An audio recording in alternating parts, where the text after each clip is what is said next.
Bam. My peoples. My peoples. Welcome to a brand new episode of Boxing for Breakfast, where you get your healthy dosage of sweet science early in the morning. We talking boxing, ladies and gentlemen. Let me get this thing set up, though. Let me get this thing set up. Having some technical difficulties over here. Y'all know what it is, man. I'm the cameraman, the producer, the writer, editor. We doing it everything. Hold on.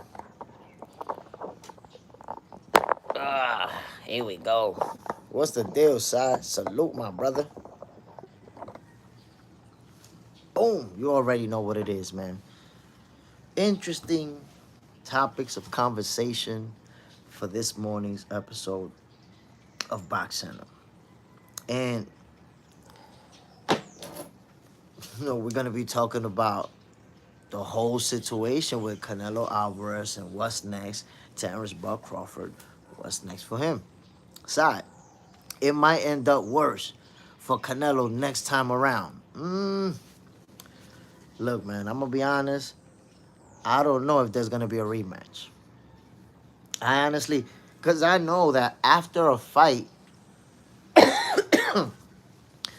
right after a fighter could be feeling those raw emotions of losing and say, yeah, I won the rematch, but does he, once he calmed down and everything and even looks at the tape of how everything played out, does he really want a rematch? I don't know. I don't know, man. I don't think that Canelo Alvarez is going to want a rematch. He's going to be interested in a rematch. He's going to have options. He can still fight, Bivol. He can choose to go up and fight Bivol. He can choose to fight if he wants to Benavidez. I don't think he wants that fight. But he could do an exhibition with Jake Paul if he wants to. Canelo's going to have some options. And then Terence Crawford, forget about it. Terence Crawford's going to be able to do whatever he wants. He's going to... That's why I'm like, damn, people not even letting him enjoy his victory, man. They already looking for that next opponent that they want to beat him. Fight Benavidez or go down and fight Boots or go down. Listen, I was watching a video from Andre Ward, and he described it best. He said after a win like this one, he beat Errol, moved up, beat Madrimov, then jumped up multiple divisions, beat Canelo Alvarez, he could do whatever he wants. And I said that yesterday or the day before. I said, I don't know why people want to go straight into fight this guy, fight this guy. It's like, bro, the guy hasn't even, the cut from the fight hasn't even healed yet. And you're already saying, you got to go fight this guy.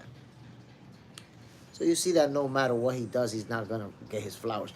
I promise you, if Benavidez was to go down to 168 and he beat him, they're going to say, he dehydrated Benavidez. Dehydrated him, that's why. So, at the end of the day, there's nothing he could do to satisfy some people who already don't like him. And I said it before, man. It's been ever since he moved up to the welterweight division. You saw the hate for Terence Crawford, but then it multiplied when he put that pummeling on Errol Spence. That's when he was like, damn, people really, really, really don't like Crawford now. Like, shit. That's the way the cookie crumbles, though, my people. That's the way the cookie crumbles. Right now, Canelo Alvarez and Crawford, they're both going to have options. But I suggest... Look, if I was in Canelo's team, I would say, yo, Canelo. If I was Eddie Reynoso, I would say, Canelo, let's go in a different direction. We don't need a rematch. For what? For what we need a rematch for? And yesterday, I was talking to someone who said that, I don't know, I think it may have been Robert Garcia, who said if Canelo changed the strategy, he could beat him, something like that. I don't think there's nothing that Canelo... If Canelo's having his best day and Crawford is having his best day, I don't think there's nothing that Canelo could do to win that fight. Why? Because of number one, athleticism. You're not gonna be more athletic than Terence Crawford. I don't care what you do. You can have whatever type of training camp you want. You're not gonna be more athletic than Terence Crawford. There's no getting around that. So now you're gonna have to box him in a way where your power is gonna dictate what happens. Now, can your power override his athleticism? Nope. We saw it on September 13th. We know the answer to that. Okay. Look, the same thing that I've been saying, my people, for 3 months. Canelo's power is not gonna override Crawford's athleticism. That's why people say, no, but he got skills too. He got skills too. He got skills. They both have skills. But that athleticism, that height and reach advantage, you're not gonna overcome it. Put together whatever game plan you want.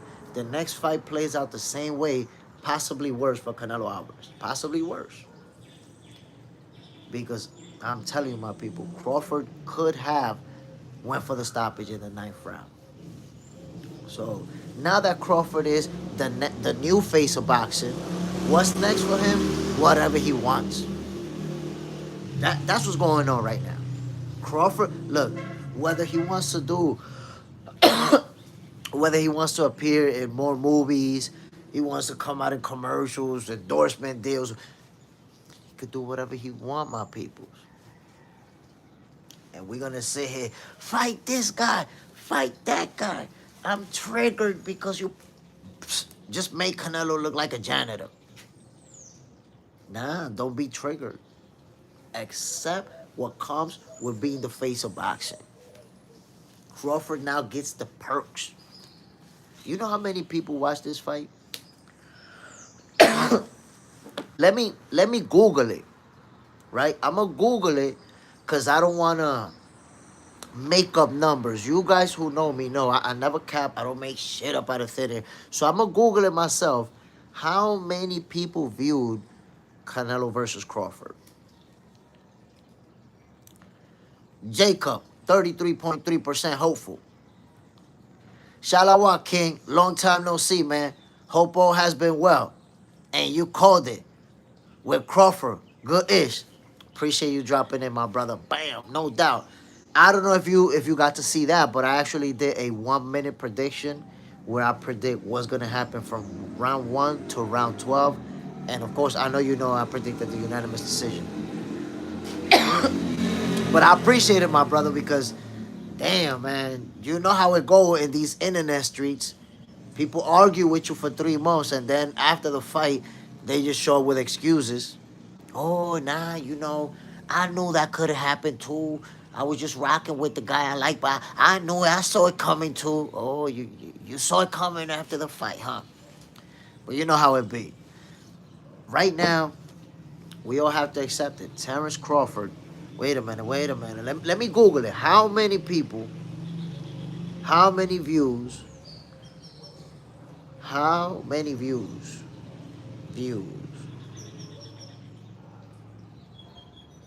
for Crawford versus Canelo? Gotta fact check myself, my peoples. Never make stuff up out of thin air. How many views for Crawford versus Canelo on Netflix? Specifically on Netflix. Even I gave that fight a couple of views. Check this out. Okay, there we go. Sorry, I appreciate it, my brother. 41 million views. Now think about it. How many fighters in this modern era have a fight with 41 million views? That's how many people saw Terence Crawford put the beats on Canelo Alvarez. 41 million. Damn, Max Kellerman overestimated. He said it might go over 100 million. So, but still 41 million. Remember, pay-per-view numbers. If you reach 1 million pay-per-views, you absolutely killed it. You killed it. Chat, if y'all could let me know, Floyd versus McGregor, how many pay-per-views that did? Was it like 3, 4 million pay-per-views, something crazy like that? 41 million people watched Terence Crawford make Canelo Alvarez look like a Taco Bell third shift burrito roller. He the new face of boxing. Tell me I'm wrong. Tell me I'm lying. That's one of the most viewed fights of this modern era. Let that sizzle in your spirit. Side, Crawford can do what he wants next. He's completed boxing, bro. That's it. Canelo Alvarez was the last master in Terence Crawford's mission. And he absolutely battered the last master and made him look easy.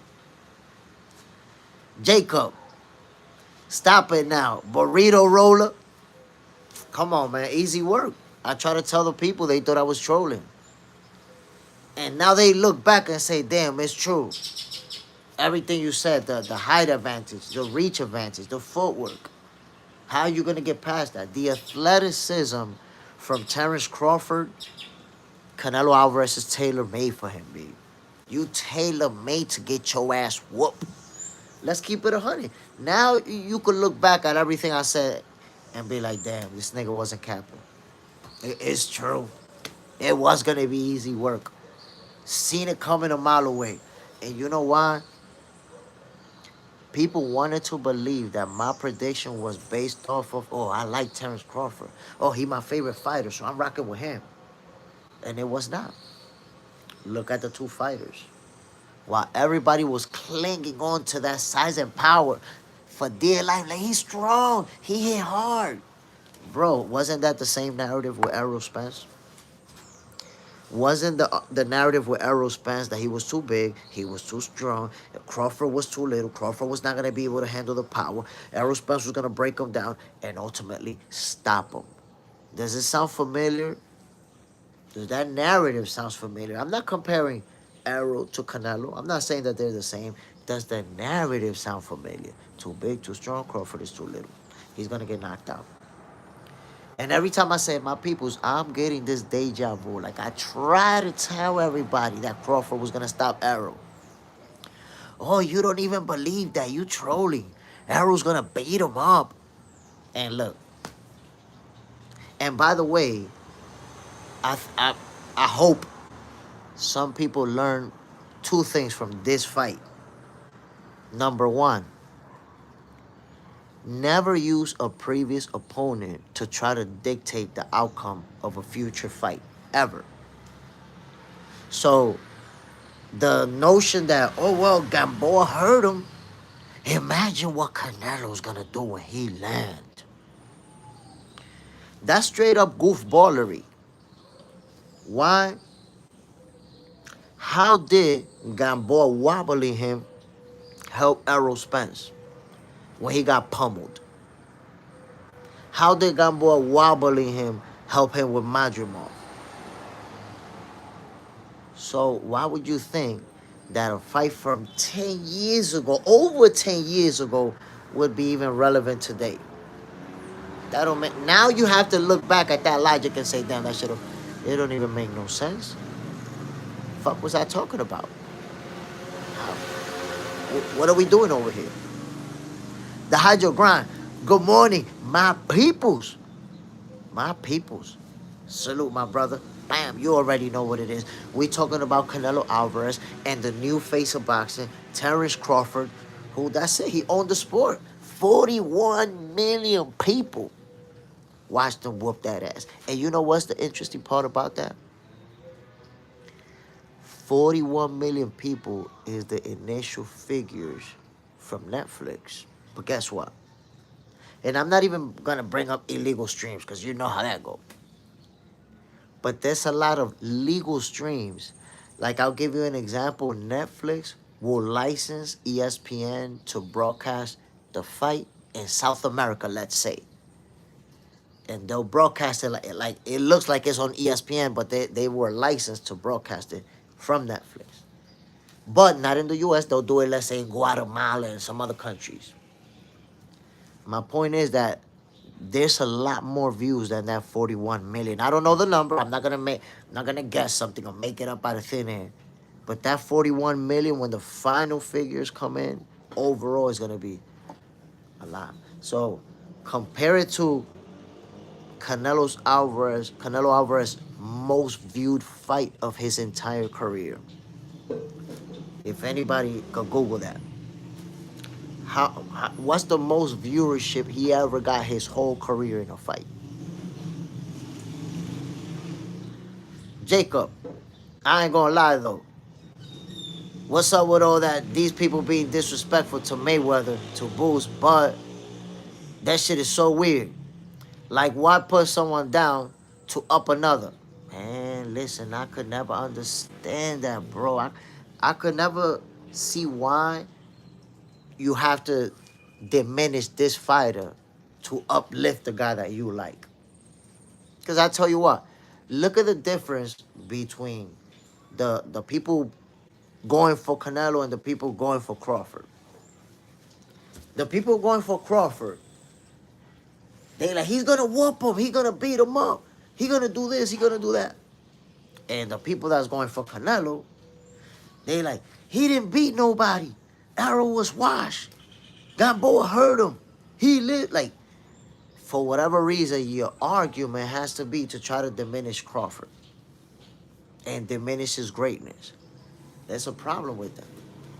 When you diminish a fighter's greatness and he keeps proving you wrong over and over, you just start looking worse and worse when you keep trying to hate. You just keep looking, making it worse for yourself. Because if you think about it, Terence Crawford just moved up 2 divisions and did what he did. Historic accomplishment. And the next day, you was already talking that he got to go fight Benavidez. Bro, you embarrassing yourself. You sound goofy yourself. And you know what's funny? That you say that, Jacob, about these weirdos, is that, and I've tried it a bunch of times. You see the stuff people say in the chat, they won't say it with their face behind that.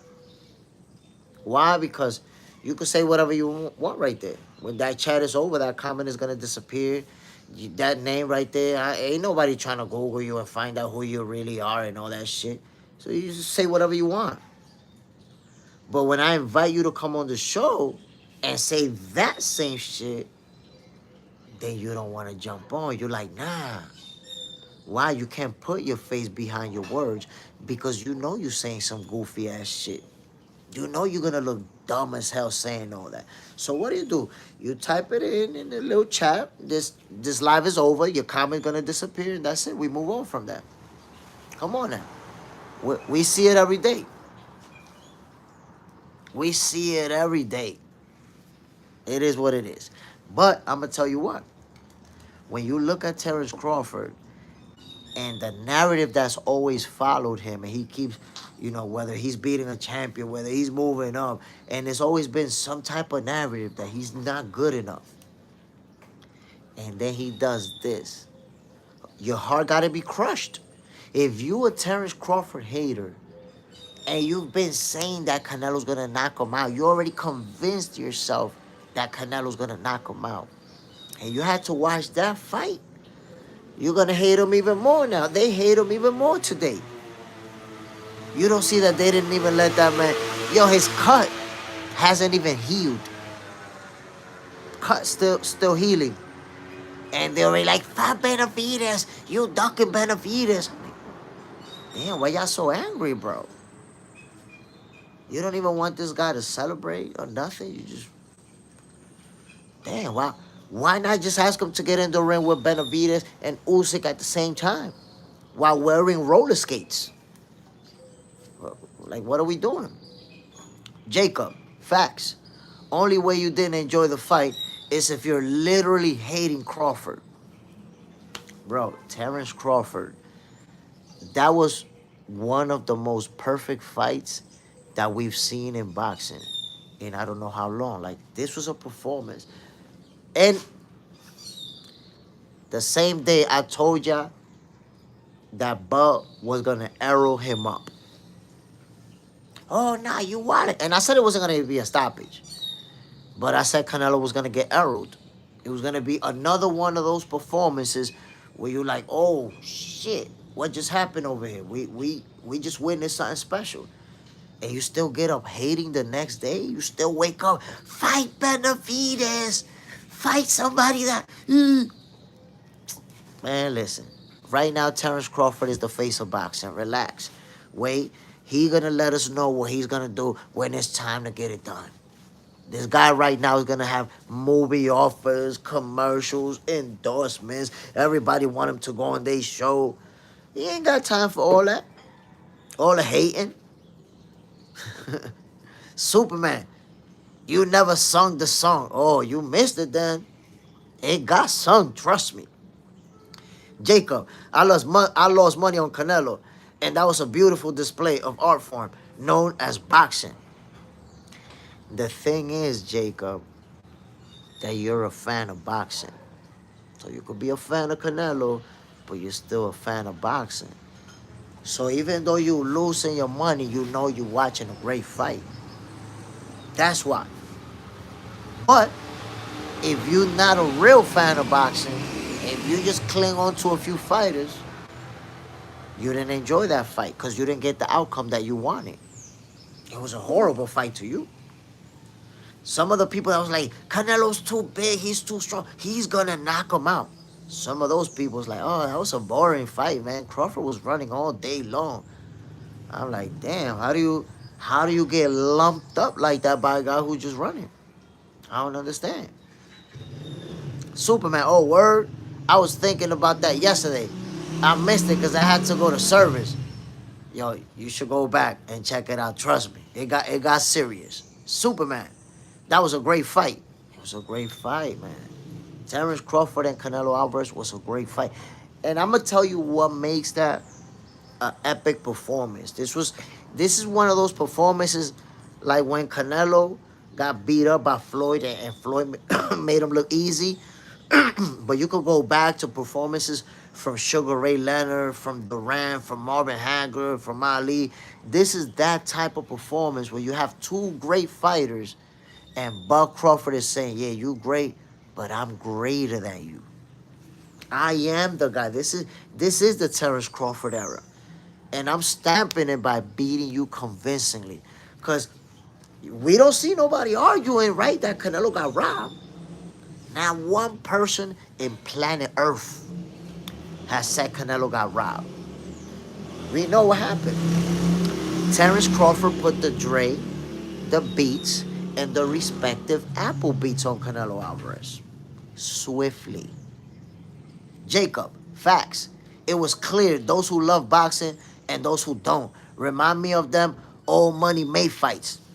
Bro, it was, you know why I see this as one of the most incredible performances that we've seen in a long time? Forget about the weight classes for a second, right? Just do boxing. Salute, my brother. Bam. Forget about the weight classes for a second. Let's just think about what went down inside the ring. Terence Crawford, number one. Everybody knows. I know we agree because a lot of people in here know boxing. The most important weapon in boxing, what is it? The jab. Terence Crawford had that jab like that. Bang, bang, bang, bang. I've been saying that for 3 months, my peoples. That long-ass jab, which is longer than Dimitri Bivol, was in Canelo's face piece all night long, in the face, in the mouth, in the nose, in the forehead, all over. He was eating it. Bang! That's number one, right? Then we got the footwork. The footwork was incredible. This guy did not stand in front of Canelo for 2 seconds. Like when Canelo started punching, Canelo never got off. Them combinations, boom, boom, boom, and I'm lumping you up. That never happened. And we saw that with Dimitri Bivol too. So Crawford will be bam, bam, bam. They going back and forth. But as soon as you threw 2 good ones, boom, boom, Crawford was out of there. Out of there ASAP. So the footwork and the angles was crazy. So now we're looking at the jab, we're looking at the footwork, we're looking at the angles. How about the combination punching on the inside?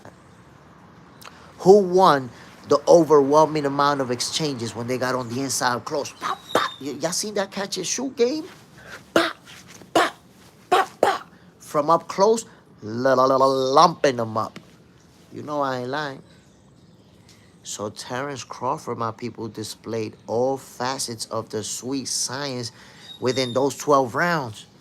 We saw the footwork, we saw the agility, we saw the jab, we saw the combination punching, we saw him working from the inside, we saw the counter punching. Did you see Canelo getting counter punched and look back like boom? That's a freeze frame, bro. Boom! They caught him staring into the abyss. Like, what just happened over here? Now notice, this is a trademark Canelo move where he punches you, and when he punches you, he moves back like that to avoid your counter.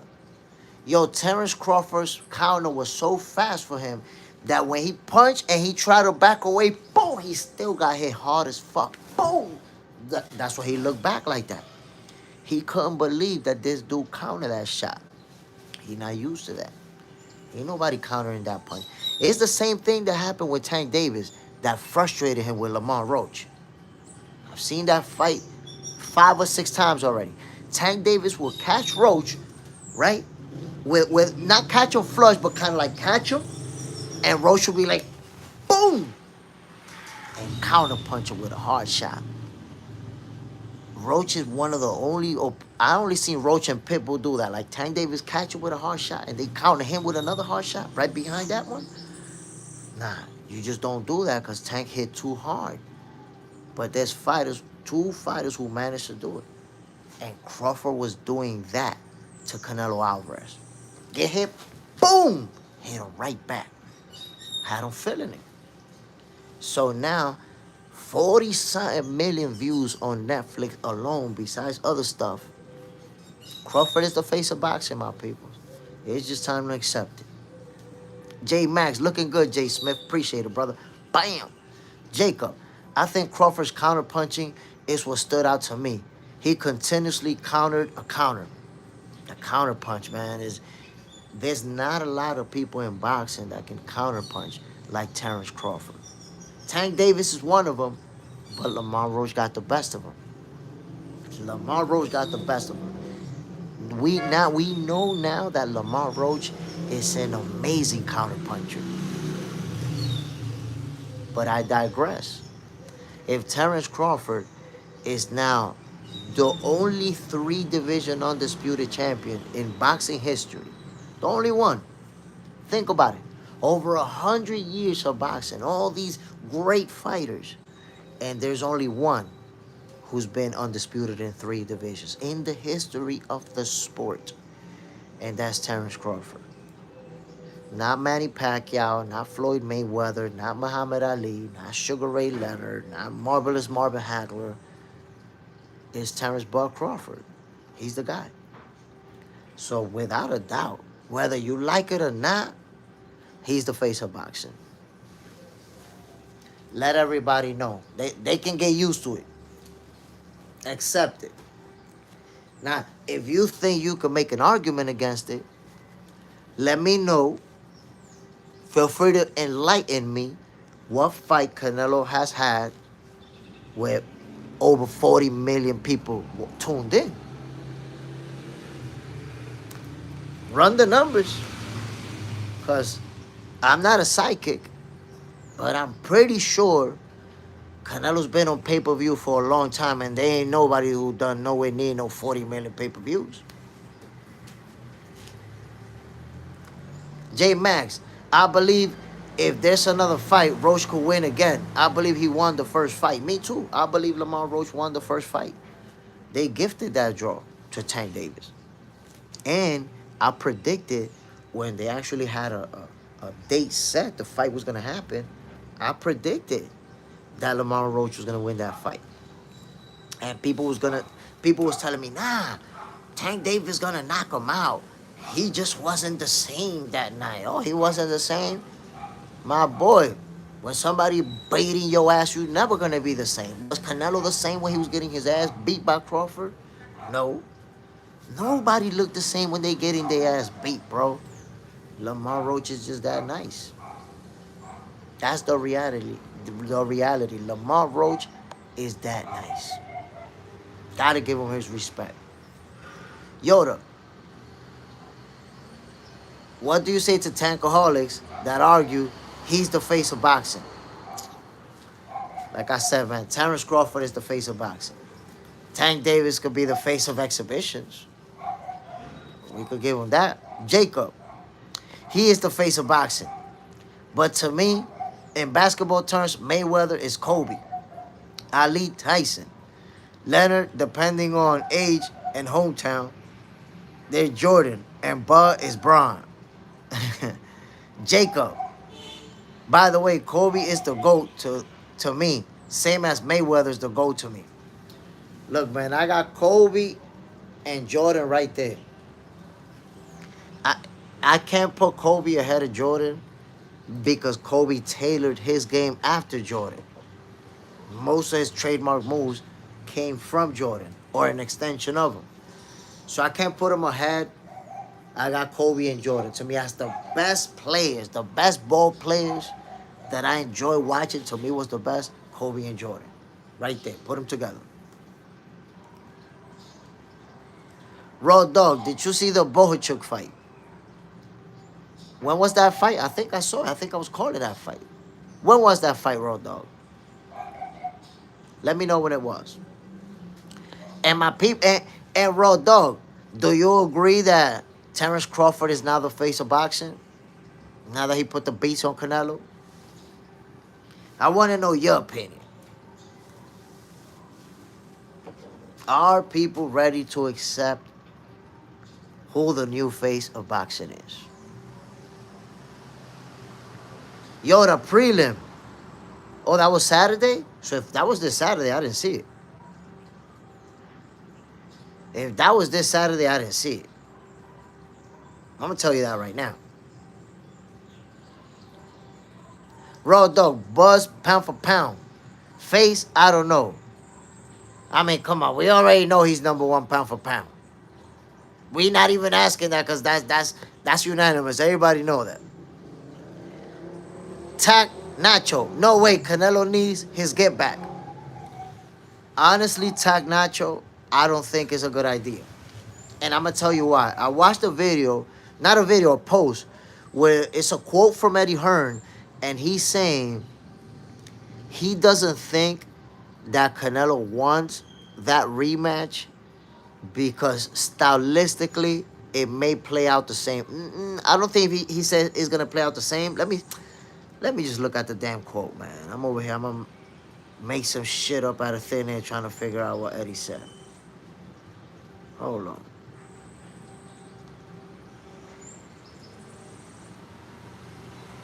But it's something along the lines of Canelo not taking that rematch. Hold on, my people. I'm not trying to lie to y'all and shit.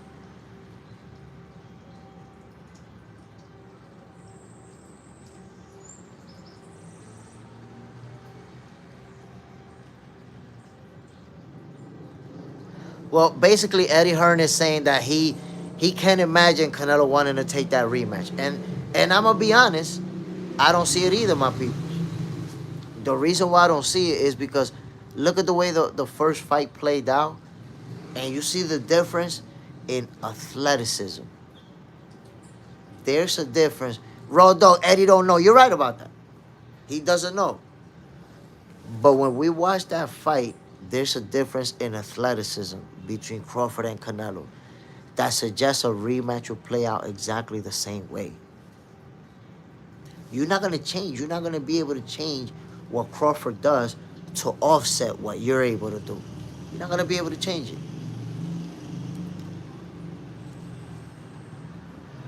Seven likes, man. Y'all doing me wrong out here.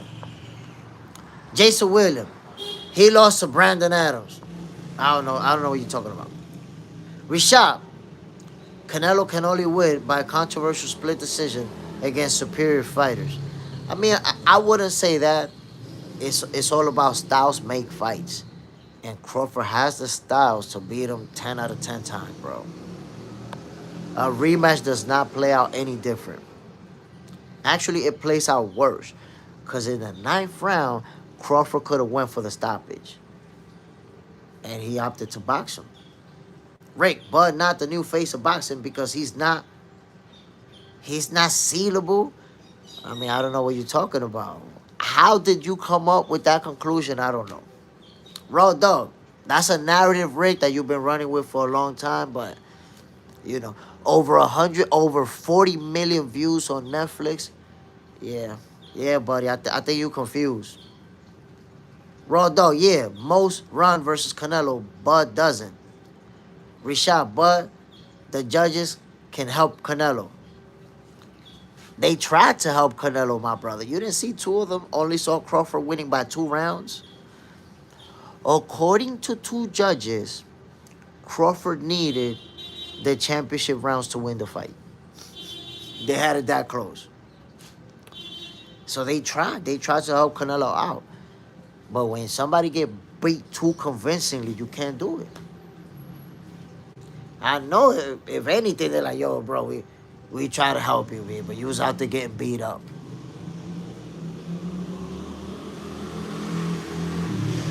Rashad, judges can get Canelo, get that back. Nah, they can't help him, bro. They can't. If anything, the judges might just watch him get knocked out. Jacob, I think if they did a rematch, Canelo would perform better. I just don't see Canelo winning. And if he does win, I see it taking everything and it being Canelo's last fight or win in career. Rick, can you read? The word means he can't sell fights. But what are you talking about? He can't sell fights. They just sold over 40 million. What are you talking about, Rick? And not only that, you're talking about he can't sell fights because, somehow you're a manager, but the guy was just on 40 million fights on Netflix. So how do you know what he can do? He just became the face of boxing. You don't know what he's going to do as the current face of the sport. That's the situation that's going down, Rick. Al Booger, not going to lie, I'm seeing Bud everywhere lately. I'm telling you, Rick has been talking about Crawford every day since Crawford whooped Canelo ass. Rick, you've seen Crawford every day across all your social media platforms. That's what tells you he's the face of boxing, buddy. Let it marinate, let it sizzle, and accept it. Terence Crawford is the face of boxing. That's it. I said it. It had to be said. Jacob, Rick, why you being so hostile? Can you read? God damn. Some people wake up angry, but Rick is going to feel good after a 24-hour timeout. Tomorrow when Rick come back, he going to be more relaxed. Raw dog, Buck can sell now. His stock is high. Listen, Terence Crawford's stock is skyrocketing as we speak. And it's like, why is it so hard to digest for people that Terence Crawford is now the face of boxing? Like, is it really hard to? Did you not watch it whoop Canelo ass in front of 40 million people on a world scale, worldwide? This is all over the world. There's people all over the world watching this ass whooping. You understand that, right? North Star. Who's Bud going to fight next? Well, North Star, let me help you understand. When you get a win of this magnitude and you're 37 years old and you become the face of boxing, you're going to get movie roles offered to you. You're going to get different type of stuff, commercials, endorsements, appearances that they want you to make, interviews. You're going to have a lot of things thrown your way because now you're the face of the sport. A week after a historic win, Terence Crawford ain't thinking about who's next. And obviously, he's reserved the right to fight whoever he wants because he's the only one in the history of the sport of boxing to accomplish this feat. Not Floyd Mayweather, not Manny Pacquiao, not Muhammad Ali, not Sugar Ray Leonard, Marvelous Marvin Hagler, Duran. No, Terence Crawford is the only one to accomplish this feat. So I know people who are mad that he beat Canelo want to rush him into his next fight. Go, bro. His cut isn't even healed yet. That cut that he got that headbutt Canelo gave him on purpose. That cut hasn't even healed, bro. And you're already asking who's next. Let a guy celebrate, my guy. Let a guy at least enjoy his win, bro. You make history. And a week later, yo, who he gonna fight next? Who he got? I'm pretty sure you want him to. Let me guess. You want him to fight Benavidez, or you want him to fight Usyk, or let me see. You want him to fight both at the same time? Like, come on, my peoples. Let the guy enjoy history. History has been made, and it's like you dying to rush him back into the ring. Go fight Benavidez. Hurry up. We need to see somebody beat you badly. Raw dog, yes. Buzz next fight is important. Buzz next fight is important to you because you just can't accept that he's the face of boxing. But it's actually not. He could retire right now. He's already one of the greatest of all time. Right now. His next fight is only important to you because you need something else to criticize. You need to either say, look, he cherry picked somebody. Or you need to say, yes, he's going to fight Benavidez. Benavidez is going to beat him. You need something on him. So to you, his next fight is really important because he just did what you said he could not do. That's why, Raw Dog. You need him to lose badly. That's going to make this pain go away from this beating. It's like he broke your heart when he put the baits on Errol Spence, and he broke your heart once again now. Absolutely tore it. Just think about if you've been saying for 3 months that Canelo's too big, Canelo's too strong, Canelo's going to knock him out. Crawford, he got hurt by Little Gamboa. Imagine when Canelo lands. Oh, my God, it's going to be brutal. Of course. Because Little Gamboa hurting him, how did that help Errol Spence? How did that work out? It didn't quite work out for Errol, but it was supposed to work for Canelo, right? Tac Nacho. I feel like David Benavidez can be the face of boxing. After Crawford retires, Crawford's 37. Benavidez in his late 20s, I think, or early 30s. So, yeah, Benavidez could be next. But right now, this is the Terence Crawford era, my peoples. No matter how much you want to hate, it is what it is. That won't change. Jacob, Buzz should fight again. If he does do cross entertain like the Topuria, I'm not interested in that at all. He gets real fight. You can do anybody. It's got to be Boost, Bivol, Ben Whitaker. No need for it. One fight that I would like is Terence Crawford and Jermell Charlo. I like that fight. Why? Because there's history there. There's a storyline behind that one. Remember when Charlo told him, you got Errol Spence to worry about. Go fight over there. You don't talk to the big boys up here. It was a 154. And then Mel Charlo goes to Canelo, gets whooped. He got made to look easy by Canelo. And Crawford beat him up. So it's like, ooh. We've gone back and forth. Now, when you say Ben Whitaker, bro, you want Crawford to move up to heavyweight? You want him to move up? Well, Ben Whitaker, Benavidez is a light heavyweight. I wasn't saying they should fight. They're in completely different weight class. Raw Dog, retire now when his next bag is going to be high? Por favor. Nobody, you see, Raw Dog, that's the problem. Topuria could make a huge bag. That's the problem, Raw Dog. That you are one of those fans that you're worrying about the bag. Everybody's not worrying about the bag like you, homie. Everybody don't got that mindset. Crawford right now has generational wealth. He not riding around in Lamborghinis and got an iced out chain collection and a Rolex collection. This guy could retire from boxing right now and never have to work a day in his life.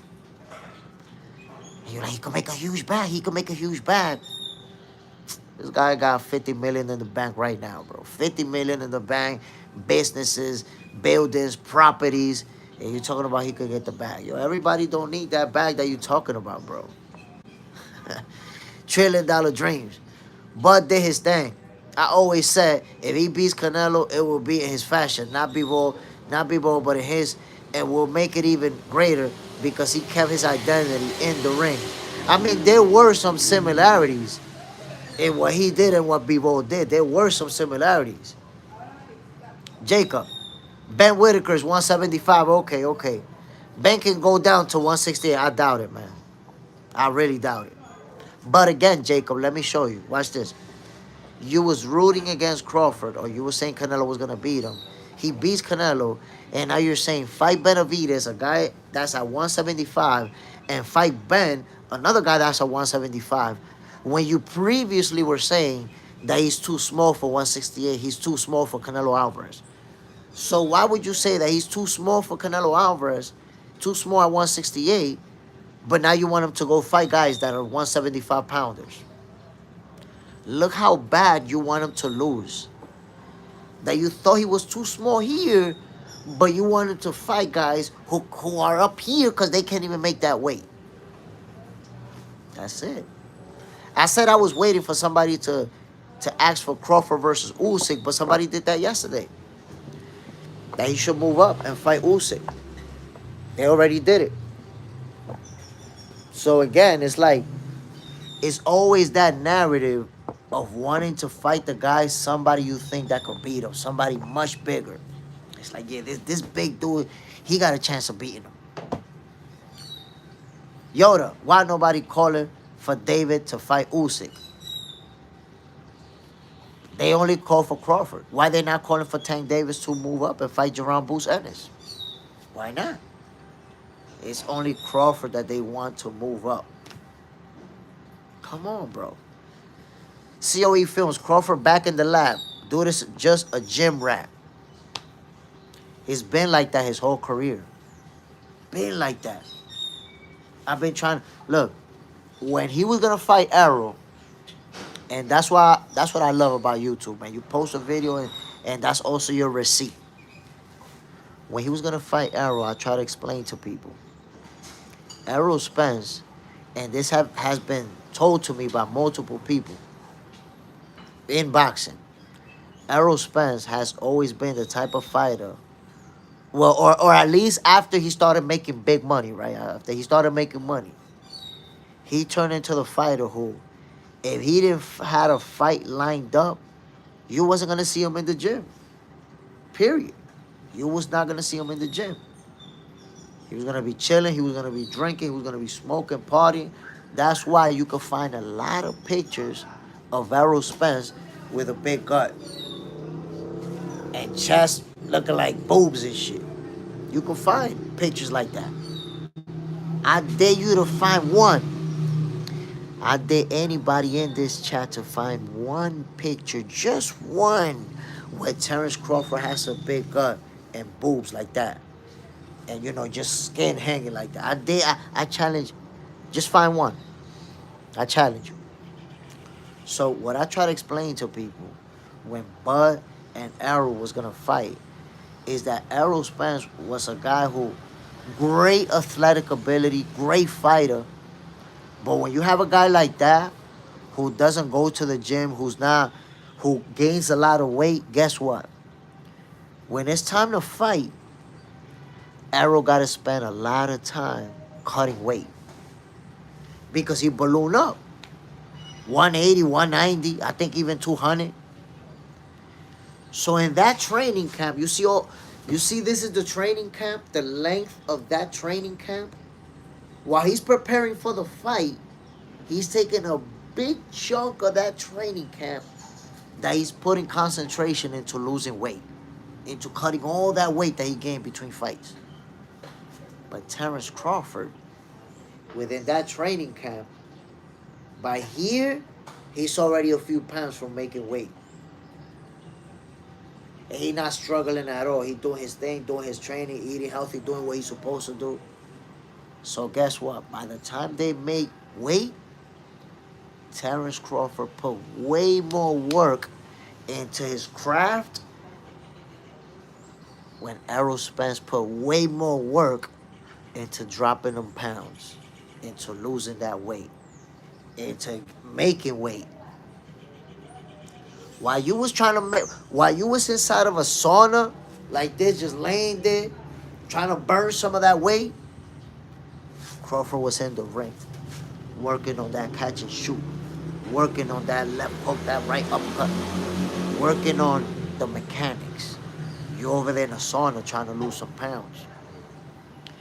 So I said it's a difference when you take an athlete who is super talented, but you put him up against a gym rat who's also super talented. Yo, the gym rat's gonna get him, 10 out of 10 times, bro. Unless they're in the heavyweight division, and then his one punch can change it all, that's different. But it's the same thing with Floyd Mayweather. People don't understand that Terence Crawford, his lifestyle is like a Michael Jordan. It's like a Floyd Mayweather. It's like a Wayne Gretzky, like a Ronaldo. And I'm not talking about wealth. I'm talking about the way that he takes care of his body. You never seen a fat Terence Crawford. You never seen a drunk Terence Crawford. You never seen a Terence Crawford getting high. This dude take care of his body to the fullest extent. It's hard to be somebody like that, my people. Which is one of the things that I also brought up as a talking point when comparing Crawford versus Canelo. Try to tell you guys, nah. It's not what you think it's gonna be. Oh, this guy's gonna be stronger and it's gonna power. Crawford got that country strength. You understand me? Vic, he's a freak of nature, all around athlete, natural athleticism, that country strength, bro. Trying to tell you, that country shit. Jacob, Canelo definitely don't prove he is a weight bully, because he's not a natural 168 fighter. He's not. Canelo, I've been saying this for 3 months, bro. Canelo is a small guy who has success at 168 because of his talent. He's a great fighter. He's talented. I could compare that to Manny Pacquiao at the welterweight division. He was a small fighter, but he found success and won titles because of his greatness, how good he is. But if you see every single opponent that Canelo faced at 168 was bigger than him. The Hydro Grind. What upcoming fight are you hyped for? I'm going to tell you a few. I'm hyped for Boots' fight. Even though he's fighting somebody that we don't know, it's a tune-up, but I'm hyped because it's his first fight at 154. I want to see how he's going to look.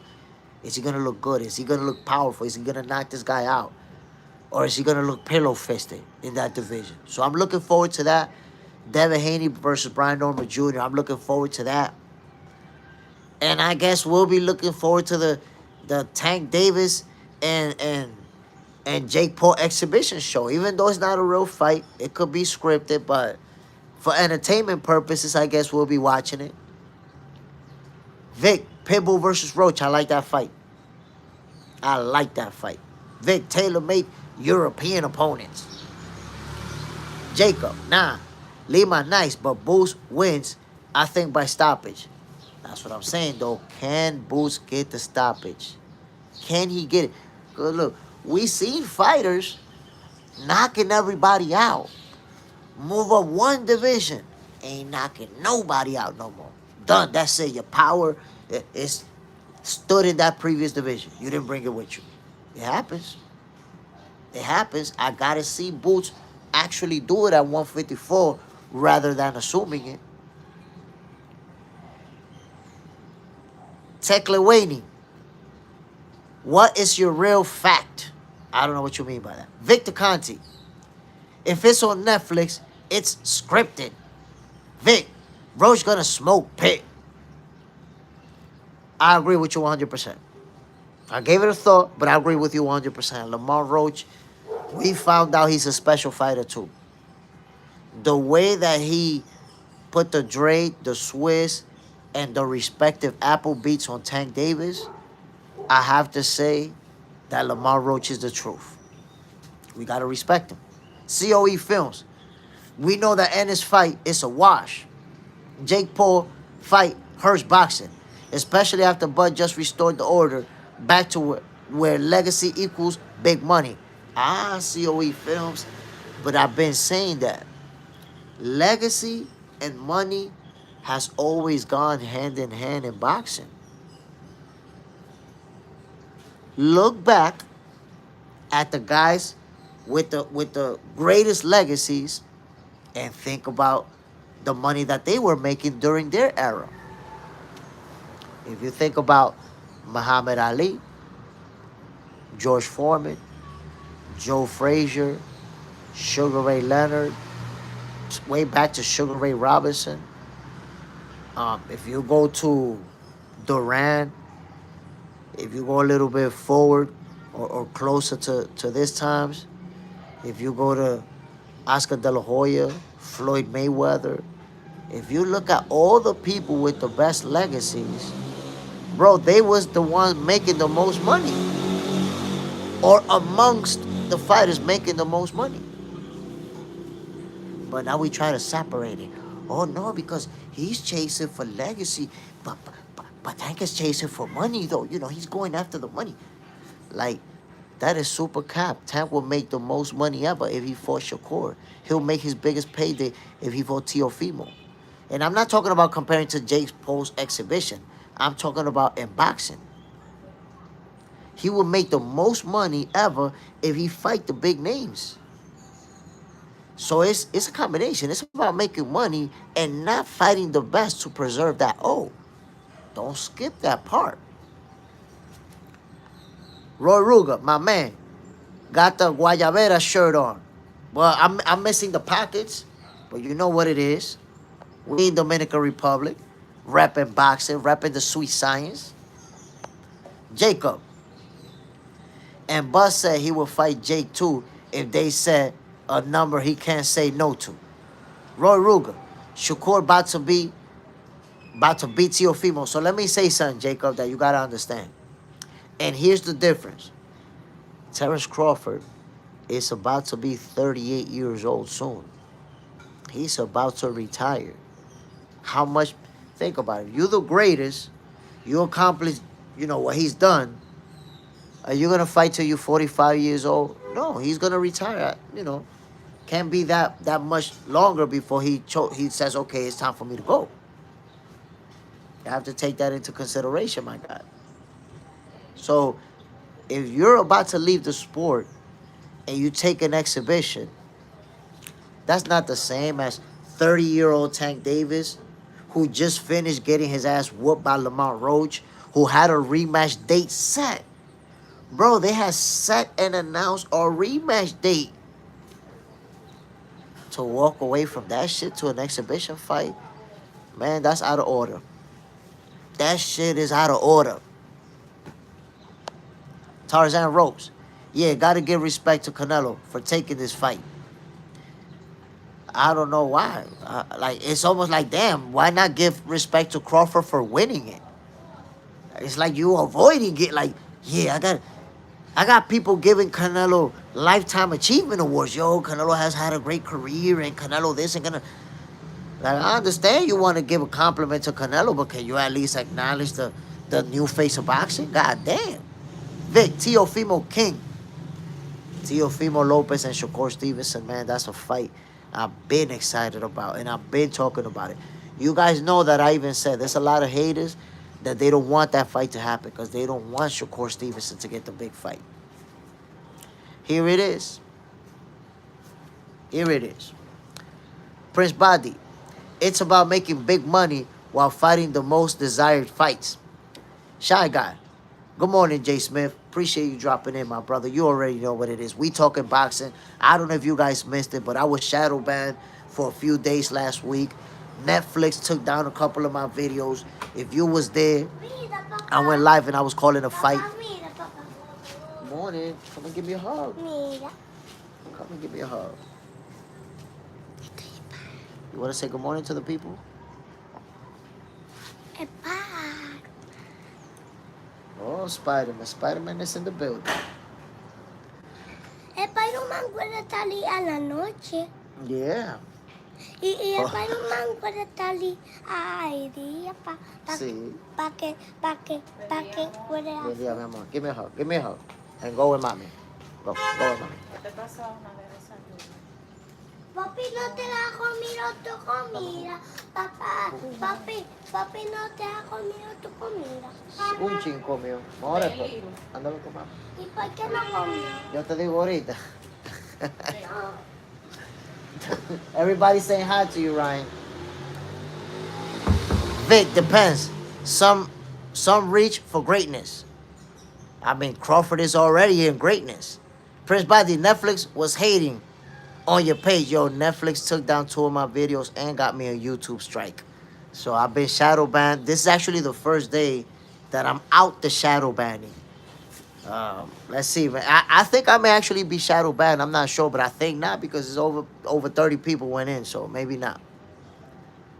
The Hydro Grind. Ryan se preocupa por ti. Ponte a comer. Tarzan Ropes. You said some fighters don't take the toughest fights. Canelo still took the fight. He didn't have to. Well, bro, Tarzan Ropes. You cannot spend 3 months saying that Canelo's too big, Canelo's too strong, Crawford is too little, and then say that he took the toughest fight. Terence Crawford is actually a cherry pick gone wrong. Okay? Based on the fact that you thought he was going to be an easy fight, that's not the toughest fight. He's not taking the toughest fight was actually Benavidez, and he's been ducking it for 3 years. Let's not act like we don't know Tarzan Ropes. You know that. You know he been ducking the Mexican monster. So the little guy coming up from 2 divisions is definitely not the toughest fight. I don't know why you categorizing it as that. No way. Tarzan Ropes, I don't believe you. That's cap. Vic, I consider a better fighter than Mayweather. 100% you did not pick him. Maybe that account, that Tarzan Ropes account might be a new fake account that you created. You definitely did not pick Crawford. I'm 100% sure that you said Canelo was too big, Canelo was too strong, Canelo was going to knock him out, and now this is what you got. You're like the people who say, Crawford's too little, Crawford's too big. But I'm a Crawford fan, though. I'm really a Crawford fan. But they say everything the haters say. You're saying everything the haters say, but now you pick Crawford. I don't believe you, champ. Don't do it to yourself. Prince Badi, facts. Come on, my peoples. And y'all know that for 3 months, I heard the same lines over and over as to why Canelo was going to beat him. Raw Dog, you told me that Canelo was going to make him look easy. You told me that Canelo was going to knock him out. So in Canelo's mind, that's a cherry pick. That was going to be easy. According to you guys, that's a cherry pick. That's all I'm saying. That's all I'm saying. According to you, it was a cherry pick. It was going to be an easy fight. He wasn't going to be able to handle the power, and Canelo's going to knock him out. Come on now. Okay, Road Dog, did you not tell me he was going to knock him out? And he was going to knock him out like in the 5th round. I find that pretty easy. To me, that's...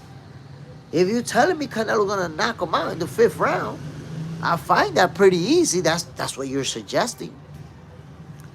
And then what happened? You had to watch Crawford putting all type of hands on him. Swiss, Dre, and Apple beats all at once in that ring. Vic, I call the Spence fight too. Look, man, the thing about Crawford is that he's already been proving himself. He's been proving how great of a fighter he is. But we're in this new era where people don't understand what being a good fighter actually is. They don't understand it. So Crawford has beaten a lot of good fighters who people convince themselves that these people are bums. He ain't beat nobody. He didn't beat nobody. You you you can't imagine how often or how many times I've heard that line. That Crawford ain't beat nobody. If your perception is that Crawford ain't beat nobody,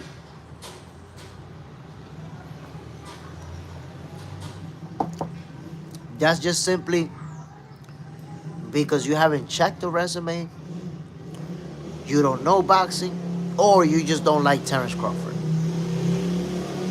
As simple as that. If you look at the resume, Crawford has been beating top-notch opponents for the last 10 years, bro. For the last 10 years. They all top-notch opponents that he's beating. Everybody is not a pound-for-pound fighter. It's like people want you to fight a pound-for-pound fighter, a pound-for-pound fighter, another one, another one. Bro, how many pound-for-pound fighters you think is in your whole division? But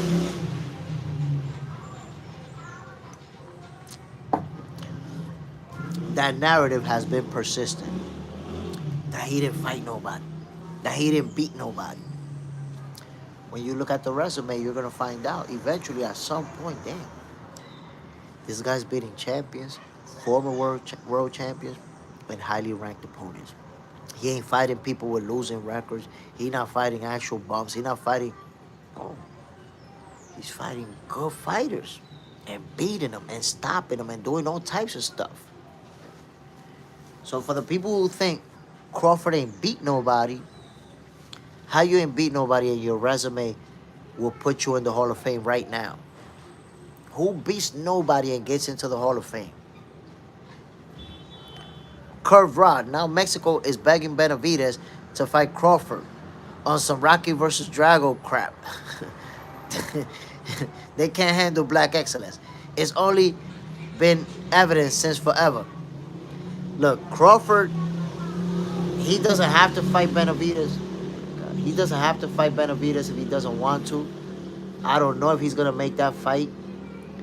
In my opinion, we just got to wait and see what he decides to do.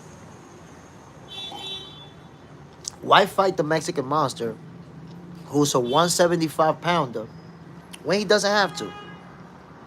He literally could fight whoever he want to fight. And look what Andre Ward said. Andre Ward said this is the perfect time for him to retire.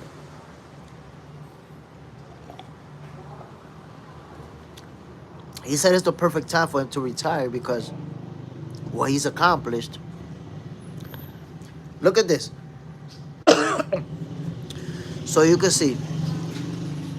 I want you guys to see the point of view, the opinion of a great fighter who retired undefeated and as a world champion. Andre Ward.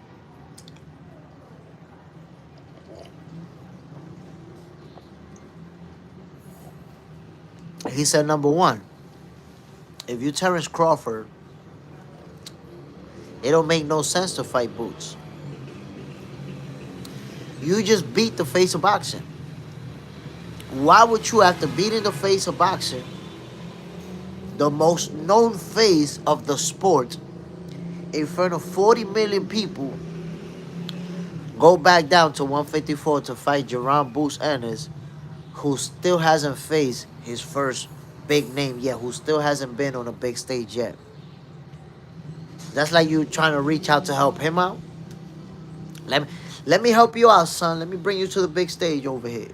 Let me let you rock. Think about it. Why would you go from the face of boxing to Jerron Boots Ennis? You're like 28 years old. And just Jerron Boots Ennis is just starting now. You know, he became a champion at the welterweight division, but what's the biggest name he faced? A Mantis Stanionis? So he hasn't been on that big stage yet with another name. That hasn't happened yet. His star power is not there yet. Terence Crawford's not going to go back down and fight you. He's going to fight somebody who's already established, who's already a star, who's already a big. Well, Boots is a star already, but he's not a big star. He's gonna fight somebody who. That's why I said Jermel Charlo is a good option. They got history. They got history. Curved round. Crawford needs to go down and take the 160 undisputed. 2 fight tops. Sleeper. Money talks. Prince Badi. Benavidez should fight Bivol or Beterbiev. Well, Bivol ducked that fight. You forgot that Bivol dropped the title to avoid that mandatory from Benavidez. So, maybe after disposing of Yard, Benavidez go fight Beterbiev. I think that's possible. Curved rod. Easy work, 160 belts. Boots has nothing to offer, nor does Benavidez. They retired as undisputed champion in 4 divisions. Ray Ruga, Joelyn Hernandez, Chris Eubank Jr. That's a good fight. That's a good fight. The only thing is, man, that Chris, I don't know, man. I don't know. I got Crawford winning that fight, by the way. But they both train with Bomac. Like, look, right? Well, Chris hasn't always been with Bomac, but he's going to be with Bomac for his next fight. I don't know. I don't know if that fight could get made. But I like it. I like it. Jacob, as far as Bud and Boots thing, it's a bad look only because of what Bud spoke on and repeated during the Spence camp. He said they never gave him a chance and Spence was making a mistake. I don't think that's a good comparison at all. And I'm going to tell you why. You're comparing Terence Crawford and Errol Spence when they're both world champions. They're both unifying together. Errol Spence avoided him for 3 years while he already had the WBO title in 2 years. He already had the WBO. Errol Spence went in for everybody else. And then eventually Errol had no choice but to fight him because that's the only way that he was going to become undisputed. You can't compare that to Jerome Boots Ennis and Terence Crawford when they're not even in the same weight class right now. And Boots is not even the champion. That's the difference that you got to understand, my brother. Terence Crawford forced the fight with Errol. They didn't want to fight him. They didn't have no choice. They had to fight him. Boots is not forcing a fight with Crawford. He's just in a different division trying to get some clout. Trying to put his name together with the GOAT. But let me remind you that Boots was actually offered the fight with Crawford and they turned it down. The video is up there. You can look it up. Bozier is saying, yeah, they offered the fight, but they wanted us to go fight on BLK Prime. And I was loyal to Showtime and Steven Espinoza. He chose to be loyal to Showtime, and Showtime pulled the plug on boxing shortly after that. So in other words, Jerome Boots Ennis actually had the opportunity to fight Terence Crawford. They could have fought, and they chose not to. Roy Ruger, Bud going to become undisputed at 160. We'll see. We'll see what he's aiming for. He's already back in the gym. Already back in the gym. Vic, his dad was a big name. Simply the best. K-Man, after Roy Jones went up in weight and won the heavyweight championship, he had issue when he went back down his regular weight class. Bud should retire now. Roy Ruger, Bud going to become undisputed at 160. Vic, the eagle has landed. Jacob, no, I'm saying when Terence said that about all of them fighters, not just Spence. And again, I don't think they should fight. Bud does not need to do that. Don't get me mistaken.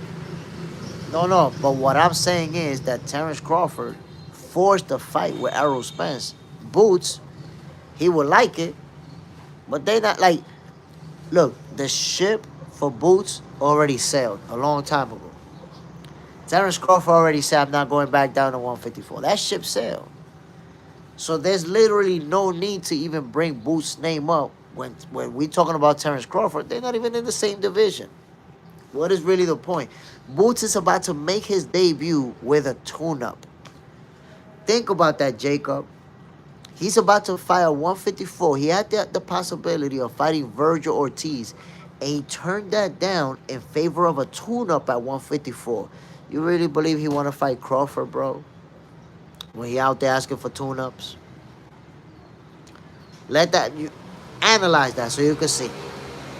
You had the opportunity to fight Virgil, and you're like, nah, I need a tune-up first. You really believe he want to fight Crawford? Or he just want to get his name attached to him so people could be talking about it, we could be going back and forth about it? What makes more sense? Vic, Boots ain't hungry enough. Nah. I don't think it's about him not being hungry enough. I think he's hungry. And he wants his turn to come up. But he also understands that he's not ready for that smoke. He know. He know he ain't ready. Alexander Brown. This guy knows boxing, so listen to him. He needs to be paid for being an analyst. I appreciate it, Brown. Bam. Ernest Morales. I think taking the Eubank would be a step back. To be honest, I don't think it would be a step back simply because that would be a monster fight in the UK. You know, now that Terence Crawford is the face of boxing, a fight like that in the UK is gonna just raise his profile even more. And that's what you're gonna see. The popularity is gonna continue to explode. Prince Badi, Boost chose to stay loyal to a network and lose opportunity. They lost an opportunity. Terence Crawford versus Jerron Boost Ennis could happen on BLK Prime. And they didn't want it. They didn't want to do it. Vic, Bud got the bag and legacy. Now he should retire. Me, Vic, to be honest, I say he should do whatever he wants to do. That's what you gotta do. If he wants to retire, retire. If he wants to fight, fight. Because me, when I want to do something, I don't want nobody telling me what they think I should do. Oh, no, what you should do is this, Jay. I don't want to hear that shit. I don't want to know what you think I should do. Because I'm going to do what I want to do. So that's what I believe Terence Crawford should do. He wants to retire, do that. Want to fight? Fight. Tarzan Rose, bust your fight to Poirier. Nah, waste of time. Waste of time. I'm not into boxers fighting with other people from other sports that I already know there's going to be. That's a money grab. Rishab, stop discrediting Crawford in the chat by throwing out random names, brothers. Crawford is the truth, the best in the world. That's it, bro. People just have to accept it. Right now, Terence Crawford is the face of boxing, and people are having a very hard time digesting it. Jacob, facts. I hear you, I agree. Boo's just too young in general, I agree. I just saying when these folks say I believe that's their angle. Roy Ruger, I don't want Bud to retire until he gets a big payday. That's Canelo money. Well, Roy Ruger, the thing is that you're deciding what a big payday is in your head. But if he made $10 million, for example, that's a huge payday. That's a huge payday. That's the thing about social media, that social media makes us think that a big payday is $50, $100 million. And you don't realize, Roy Ruger, that over 90% of active boxers will never see 10 million in their whole career. Combined, their career earnings will not exceed $10 million. So when you look at Terence Crawford, where whatever he made right now, whatever he made versus Errol Spence, whatever he made versus Madrimov, the millions of dollars that he made when he re-signed to Top Rank, the fact that he not blowing his fortunes, you don't see him with car collections, jewelry collections, you don't see none of that. He invested buying properties. Bro, Roy, right now Bud Crawford has generational wealth. This guy don't ever got to work a day in his life. And you're talking about, I hope he don't retire until he get the big payday. This guy got millions of dollars, bro. This guy's wealthy for the rest of his life. His kids are going to be wealthy for the rest of his life. So while you might not want him to retire until he get the big payday, he probably not even thinking like that. He want to retire after he built that legacy because he already got that money in the bank. That generational wealth is already built, brother. That's it. He got that payday. But you add all that money that he made up and those investments, He got that payday, homie. Nebraska Rock. Greetings from the main streets of North Omaha, Nebraska. Eddie Hearn, don't get me started. How much time you got? I mean, what can we say about Eddie Hearn? I tell you what, Eddie Hearn is one of the greatest promoters of this era. You got to give it to him. Think about all of the fighters who work with Eddie and their popularity and what he's done for their career. You got to give it to him. Cooking with CER Senior. Boots want cakewalks and easy fights. I mean, let's see, because he's talking about 2 tune-ups, right? Maybe he's going to be just one. If it's just one tune-up and he's going to fight Virgil afterwards, then that's typical standard operating procedures. Most fighters, when they move up, they fight a tune-up. Everybody ain't Terence Crawford. Everybody can't move up and just absolutely pummeled the face of boxing. Everybody can't do that. But that's why I ask people, if Boots is asking for a tune-up at 154 before fighting Virgil, do you really think he want to fight Crawford? You really believe that? That really makes sense?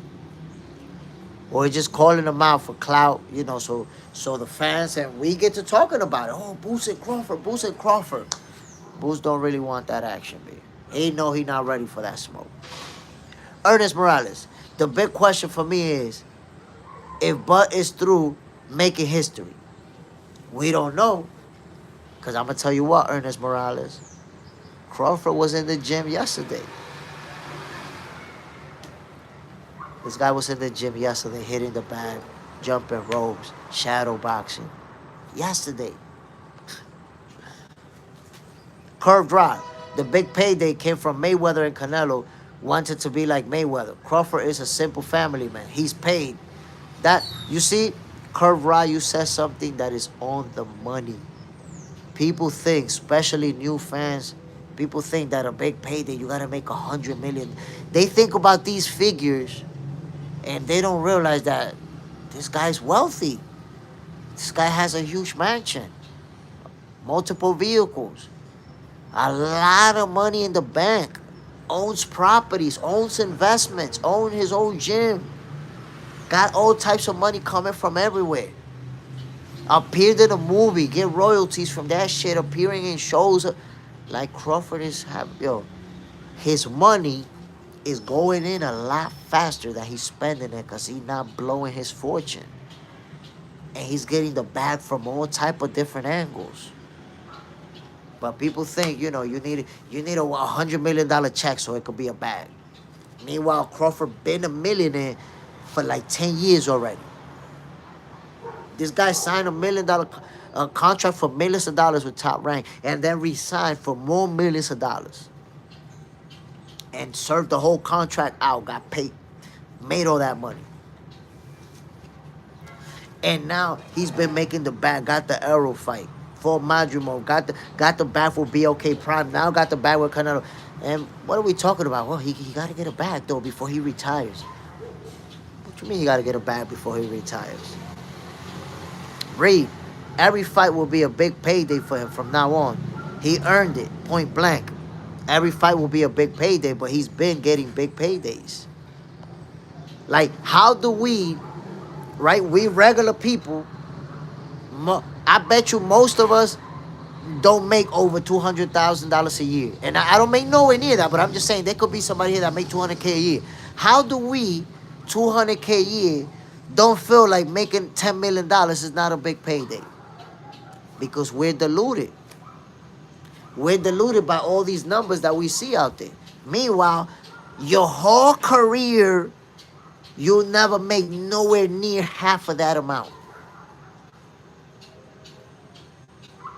You'll never see a paycheck like that. We're like, nah, that's not a pay. He only made $10 million.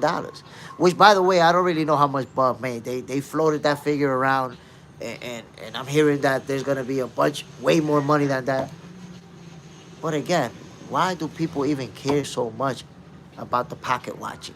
These people are millionaire, my peoples. I'll give you an example. I've seen two people arguing about a fighter who made $5 million and a fighter who made 20. Nah, because he made $20 million. Bro only made $5 million. Is there anybody in the chat right now that got $5 million in the bank? Tarzan Rose, they said Bug got 50. I mean, I don't know. They floated so many different figures around. But is there anybody in this chat right now that got $5 million in the bank right now? I could tell you, I've never had $1 million. I've never had $500,000 ever in my life. So, in fact, I've never had $200,000 cash in the bank ever in my life. Never seen 200K. So how is people that never seen 200K cash talking about $10 million ain't shit, $15 million ain't shit? How we get to that mental state when people make millions of dollars and we try to say that it ain't shit because somebody else is making more money? Bro, Terence Crawford has been a millionaire for over 10 years at this point. Do you not realize that? Over 10 years, this dude been a millionaire. Making millions, making millions, making millions. And not blowing it. Not just throwing it in the air. Building. Buying properties. And people talking about, he gotta wait till he get a bag. This guy been had the bag. Been a millionaire. Ray Gordo, salute to you, Jay Smith, and the real boxing fans. Salute, my brother. Appreciate you dropping in. Bam. It's like I tell you guys, man. When it comes to Terence Crawford, there's always been a narrative around him. But guess what? He's now the face of boxing. Take that narrative. Take that narrative to the bank to get some pounds. It's even sweeter to see how people try to hate on a guy who got to the top the way that he did. Curve Rock, I got $5 million when I go to sleep and dream at night. But you see my point, my brother. Like, none of us have ever seen $1 million. Most of us ain't never seen $200,000 cash, one on top of the other. I never seen it. I'm talking about mine. I've never had that much money in cash, 200K. So how dare I say, oh, well, he only made 20 million. That ain't even nothing. He ain't making that much money. Huh? But $20 million is generational wealth, bro. Don't you understand that? $20 million in my country is over 100 million pesos. People don't understand this. So in order to hate on Terence Crawford, they try to act like he ain't make money like that. He not making money like that. He don't got money. He need a payday before he go. What you mean he need a payday? This guy could retire right now and be balling out of control for the rest of his life. Never work a day again. But that's that sneak hate. That's that in the closet hate. Curve Rock, I got $5. Curve Rock, bro lives in Nebraska, not LA or NY. He's loaded beyond our imagination. Yo, loaded beyond our imagination is probably a fair assessment. Because just think about how long Terence Crawford has been making money, serious money. And this guy's, like I said, he's not blowing his fortune. You don't see Terence Crawford, with 50 gold chains, with 20 cars. Oh, yeah, he got 20 cars, and he got an entourage, and he got everybody a car and a Rolex. He ain't doing none of that goofy shit. He invested his money wisely.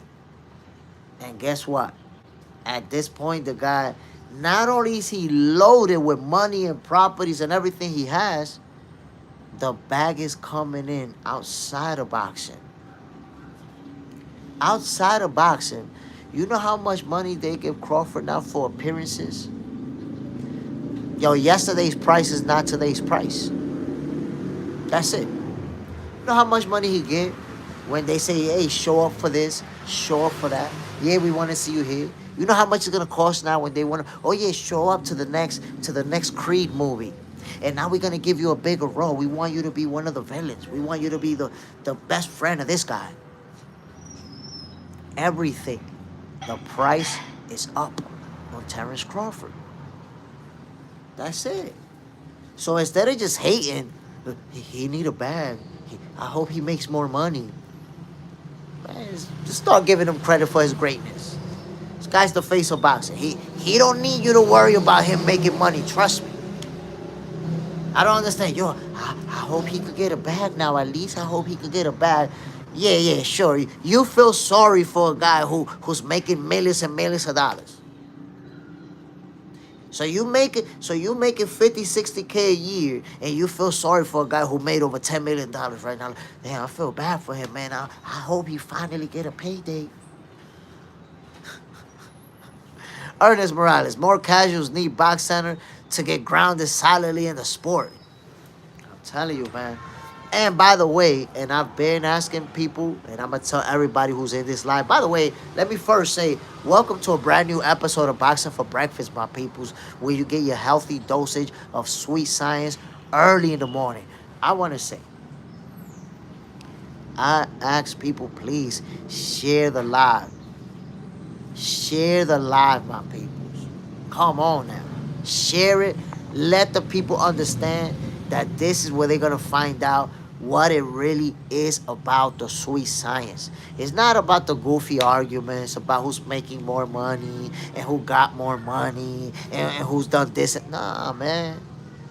Boxing is about what goes down inside the ring and who's the best fighter because of what they bring to the table. And we saw it on September 13th. Terence Crawford is the #1 pound-for-pound fighter in the world, the face of boxing. And people just can't handle that. They prefer to hate on him.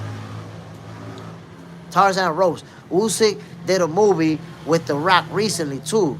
But will get those opportunities as well. Will get those opportunities. He already got that opportunity. He's in Creed. Did you not see him? Tarzan Ropes. You got to stop with the sneak hate. But we'll get those opportunities too. And I hope he get a payday. It's like you always, like, you one of the sneaky haters that you trying to hate on the low by diminishing. He'll get some opportunities too. What are you talking about? He was in a movie. He was already in a movie. So the guy got millions of dollars, is already in a movie, and you're like, I hope he get a payday. And I hope he's in a movie. You mean more. So why, but you didn't wish Usyk was in more movies. Why you wishing it for Crawford? Because of that sneak hate. That's that sneak hate. Just Tarzan Ropes. Just accept that the guy is the greatest of this era in the face of boxing. And stop with the sneak hate, bro. I hope he... That sounds like the people that was like, I hope Crawford don't get hurt against Canelo. You know, that's my guy. But I'm concerned that he might handle the power and it might get hurt. That's how you sound, Tarzan Ropes. That's how you sound right there. And I don't believe you, by the way. When you say you pick Bud, I don't believe you. There's just no way with them little hate angles that you got going on. I hope he get money. Acting like the guy's broke. I hope he get a payday. Nah. I don't believe you. You definitely thought Canelo was going to knock him out. Without a shred of doubt. And it played out the way that it did. And I try to tell you, Tarzan Ropes. I try to tell you that Terence Crawford was going to make it look easy. And you didn't believe me. So I try to tell you. And you didn't believe me. And that's the reason why now you got to be acting like you was rooting for Crawford when you wasn't. You like the ones that was like, no. I'm a Crawford fan. I'm just concerned that he might get hurt. No, you wasn't a Crawford fan. No, you did not want him to win. And yes, you're hoping that he loses. You're hoping you want him to fight Benavidez. You want him to fight Benavidez and Usyk at the same time. While sitting on roller skates. It's not going to happen, bro. That's it. For the people who wanted to see Crawford get beat up, you could join the people who wanted to see Floyd get beat up. Y'all could go chill somewhere together. Because it's just not going to happen, bro. That's it. That's it. Canelo is probably your last hope. that was gonna happen. Salute everybody. Y'all already know this is another episode of Boxing for Breakfast. You get this healthy dosage of sweet science early in the morning. Ernest Morales, I don't believe him neither. Come on, bro.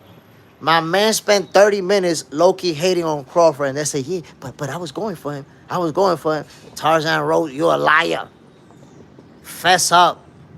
Be like, look, I'm still shell-shocked because Crawford put the beats on Canelo. So now I just get in the comment section to lie and say that I was rooting for him. It's embarrassing, man. I would be embarrassed too, but you got to fess up, man. Be a man. Be a man. Learn how to stand on your words instead of lying about, oh, yeah, by the way, I was rooting for him. You was not. Everybody in this chat know you lying. We all know how the haters talk. You do the whole hater narrative. The whole hater narrative. And then come back with, but I'm a fan too. No, I don't believe you. Ernest Morales, I don't believe him neither. Brascarov, parade in Omaha 5 days and wake up. Can't wait. Woo.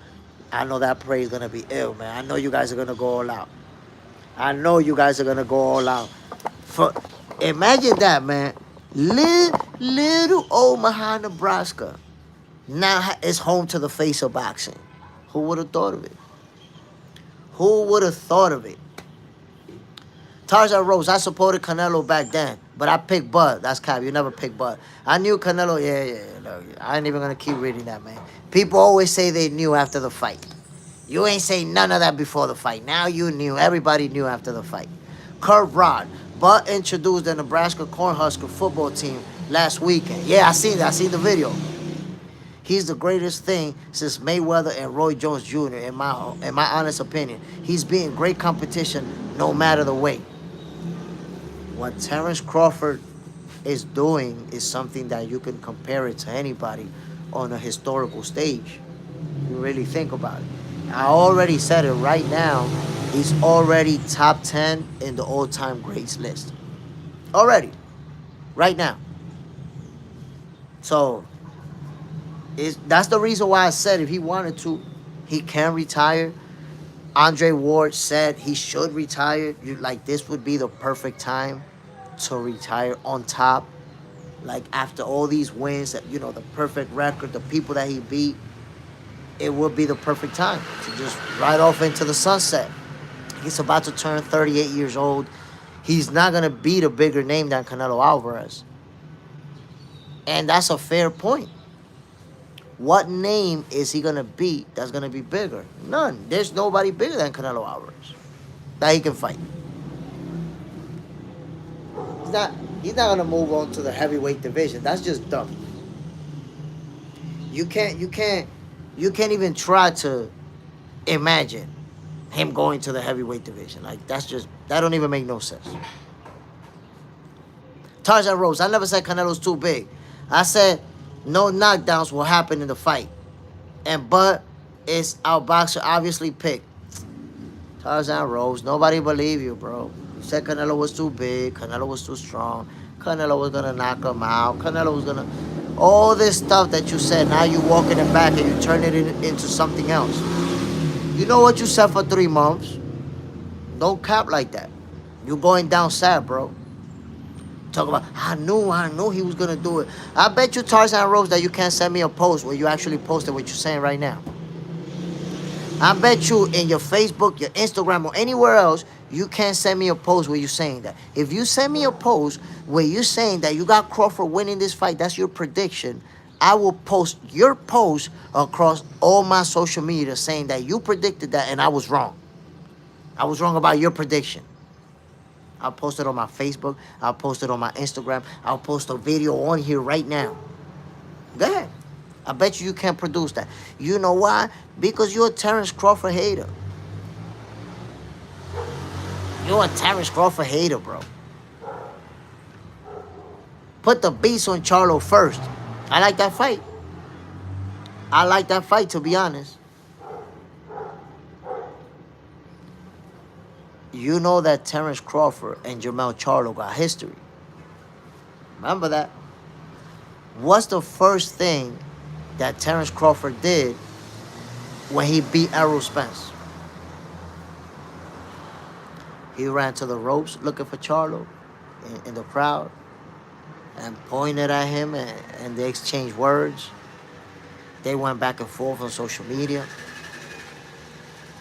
So that fight at the time felt like it was possible. Because I was like, okay, Crawford is going to move up to 154 and possibly fight him next. But it didn't happen because Charlo pursued Canelo. Got beat. I think he is going to fight again at 154 or 160. I'm not sure yet. But that door is open. I think that fight can actually happen. That fight can actually happen. Grab his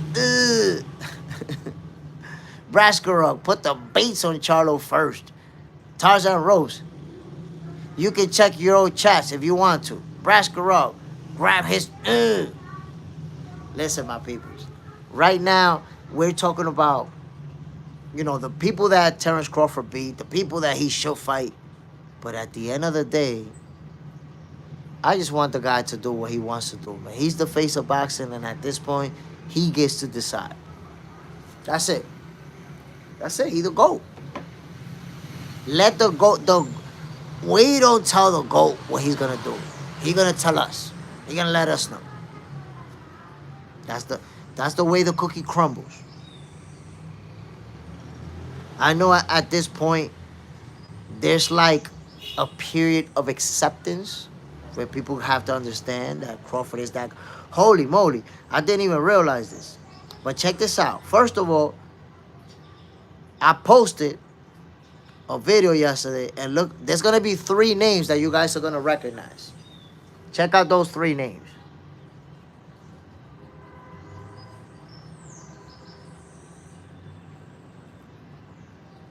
Braskarov, nobody can tell Bud nothing. You see that? You see those 3 names that you guys recognize? I'm going to scroll so you can see a couple other names that you guys are going to recognize. So that's Carmel Moulton, Bud Crawford, and Shakur Stevenson. But check this out. I'm going to scroll. All I'm doing is scrolling. Look at those other names. Conor McGregor, y'all. Recently, Conor McGregor found out about Box Center. I think he'll be tuning in. Ryan Garcia's in the building. Frank Martin checked it out.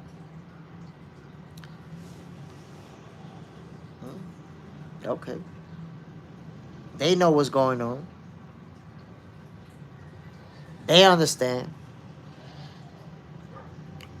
Sky Nicholson, Carmel Moulton, Eddie Hearn. Oh, and then when you scroll, ooh, the undisputed champion, Gabriela Fundora, and Danny Garcia, who's going to be fighting soon. Come on, my people. They see what's going on. That's why when I tell people, they think it's a joke. Or they think it's just a corny line that I made up. Your favorite boxer's favorite boxing show. It's not. It's not. Because the way my career is playing out backwards. Instead of people getting to know me and eventually, me creating a buzz and the fighters finding out about me or the trainers or whatever, it's the other way around. A lot of fighters, a lot of coaches, a lot of people involved in boxing are getting to know about me. I'm getting to interact with them privately. Some of them have joined me on the show. And think about it. My YouTube channel right now has a little bit over 2,000 subscribers. On Instagram, I got like 500 followers. So I don't have a large following anywhere. People are literally just finding out about me slowly but surely. But I ask you, my peoples, please, from here on out, start sharing this live. When I go live in the morning, man, if you know people who enjoy the sweet science, share this live, my peoples. It's time for us to just put it out there. Let's make it. But we all digressed. So everyone is in the same page. We all accept that Terence Crawford is now the face of boxing. I think there's just no getting around it. It is what it is. Superman, that 5 mil good, and 500, 500 though. Whoa. Superman, favorite boxing show. Appreciate it, my brother. Bam. They not gonna be able to. They not gonna be able to stop us. They not gonna be able to stop where we going, what we doing. And by the way, I got some projects, my peoples, that I'm working on. Some surprises that I promise you, you're gonna be super, super excited about. You know, I can't get into it yet, but working on some things related to boxing. I'm always looking to give you guys this healthy dosage of sweet science. Curve Rod, that's what's up, my brother. Good for you. Appreciate it, my guy. Um, we was talking about this fight yesterday before I ended the live, and I wanted to circle back to it because it's approaching us, right? We watched Gabriela Fondora defend her undisputed crown. Sebastian Fondora is gonna fight Keith One Time Thurman. The Tower Inferno versus One Time. I'm excited about that fight, my people. That's a good fight. Y'all know I'm gonna be calling it. Y'all know that's the type of fight that I have to call it. Sebastian Fondora is gonna be the favorite. He's supposed to be the favorite. But please do not sleep on Keith Thurman. I'm not here to tell you. I haven't even made a prediction on that fight. But if I had to make a prediction, I'm going with Fondora. Right? But I will tell you, this is not gonna be an easy fight. For whatever reason, people think that Keith Thurman is gonna get washed, that he's just gonna get knocked out, he's gonna get made to look easy. But when you look at what he's done in the ring, the guy has one loss. And it was a split decision loss to Manny Pacquiao, one of the greatest fighters of this era. So why would we diminish a fighter because he lost to another great fighter? Is that what we're gonna do to Canelo now, for example? Well, he lost. Yeah, he lost. But he lost to the #1 pound for pound fighter in the world. He didn't just lose to anybody.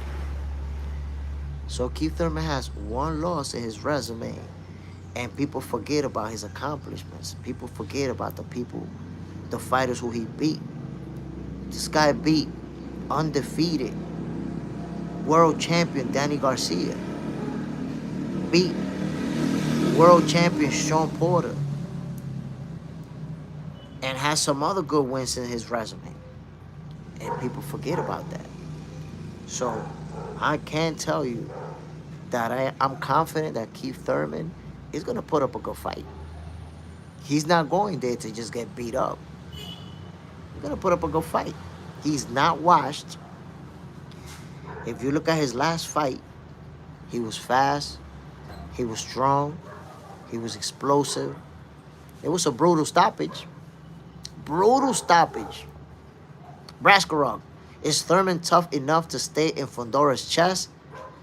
I don't know. I don't know if he can fight him like that. But the question is, does he have the footwork and the movement and the angles to be able to get in and out? And I say he does. Can he do it? I don't know. Does he have the skill set, the speed, the explosiveness to do it? I think so. I have to say yes. Claymore Rain, activity. Salute, my brother. Bam. JCBC, Thurman is good, but hasn't fought in a while. That loss to Pacman, I think, kind of embarrassed him. I mean, you know, he lost to a great fighter. You have to take that into consideration, and that's his only loss. Did you see his last fight? He fought in Australia.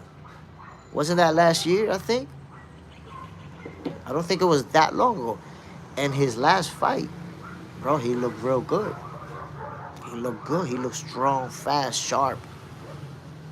Let me see. Thurman, box rec. I don't like to. You're gonna notice, my people, that I'm always googling stuff. I fact check. I don't just make stuff up out of thin air, bro. You said that Thurman hasn't fought that long, that in a long time. His last fight was this year in March. That's when he fought Brock Jarvis in Australia. That was this year. So he had been inactive for 2 years, but he fought in March. Tarzan Rose. Thurman trash talk a lot on Manny and lost. That's why people forget. I mean, the trash talking is irrelevant. He has one loss, lost one fight. Yeah, he's had a good career. Inactivity, he spent some time inactive, but when he fought back right now after 2 years of inactivity, he looked great. So the inactivity, it didn't show up. You didn't see it in the ring. Tarzan Rose, his last fight was a beatdown KO. Keith Thurman put the Swiss, the Dre, and the respective apple beats on that kid from Australia, Brock Jarvis. Superman, earlier, yes, sir. All I'm saying is, my peoples, Keith Thurman is not just going to get washed. He's going to put up a real good fight versus Sebastian Fundora. And he's going to have his he might actually put Fundora through adversity. And then Fundora, finds a way to figure it out. Chewy Dimes. In the UK, the Everlast gloves are banned for low padding. JCBC. I'll be a good fight. Chewy Dimes. Was Crawford wearing Everlast gloves? Let me know. Chewy Dimes. Was Crawford wearing Everlast gloves? Braskarog. I like Thurman. Fundora is on Turkey agenda. Thurman have to win-win. Look, man, you have to understand that Sebastian Fundora, because of that height, that reach, and then that power behind it, he's a tough opponent to beat, man. Tough. Claymore Rain, it's simply going to come down to the chip on his shoulder, honestly. I don't see how close this all. I'm interested to see the game plan.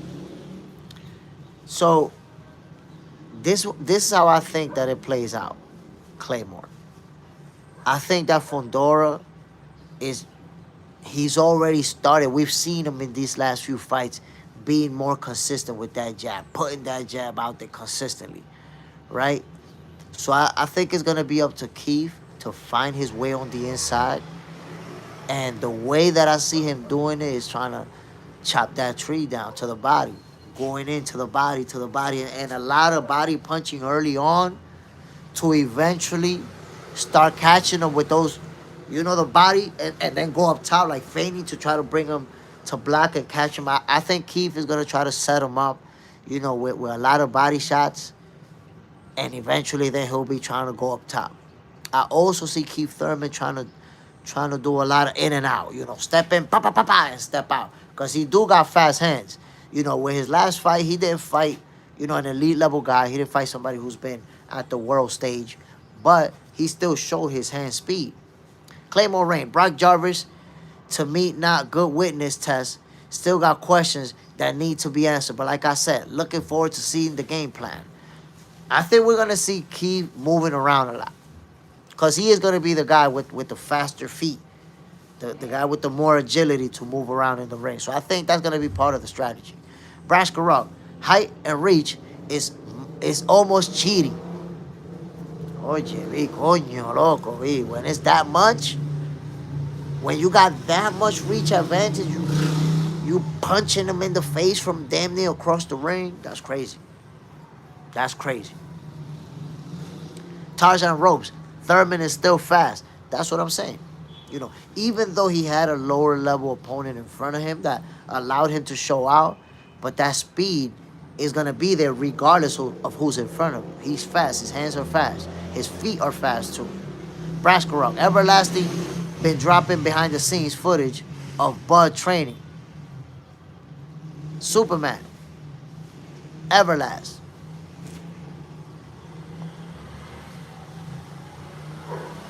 Superman, mira loco. I know, but somebody said that Everlast is banned in the UK, right? I think that's what I heard. Chewy dimes, yes, purple ones. He was able to open his whole hand like a UFC glove. Okay. So to be honest, Chewy dimes, the reason why you're focusing on the name brand of the gloves is because you thought Canelo was too big. You thought Canelo was too strong. You thought Canelo was gonna knock him out. Now Canelo get beat up. That's what you got left. Oh no, it's the gloves. It's the gloves. You shell shock, my brother. You're going through a period of shell shock where you need to find something to make sense of it. Curve Rod, what do you think about the Yard versus Benavidez fight? Yard got popped and have already been with bigger guys than Benavidez. Will Benavidez power carry, fighting outside of USA for the first time, thinking about Crawford? Now I got Benavidez winning that fight. It's going to be a good one. I know that Yard, he got the type of power to end the fight with a big shot. But he's gonna be outmatched as far as skills, speed, footwork, movement, angles. Benavidez is gonna have all the advantages on him. And we're gonna see the difference in experience. Yard is gonna find himself. I see Yard falling behind on the cards and trying to catch up by landing a big shot. And then that's when you get picked apart. Ernest Morales, Thurman's opponent, was a cherry pick. He was made too many false comebacks announcement. He was a great talent, but inactivity hurt him. Yeah, but you have to understand. You say inactivity hurt him, but he fought in March of this year, and is already fighting next. So that's 2 fights this year. Superman, where they come with these idiot excuses. I don't know, bro. Brascarov, not in America, another excuse. My goodness, man. Well, another one. Tarzan Rose, complaining about gloves is the worst thing ever.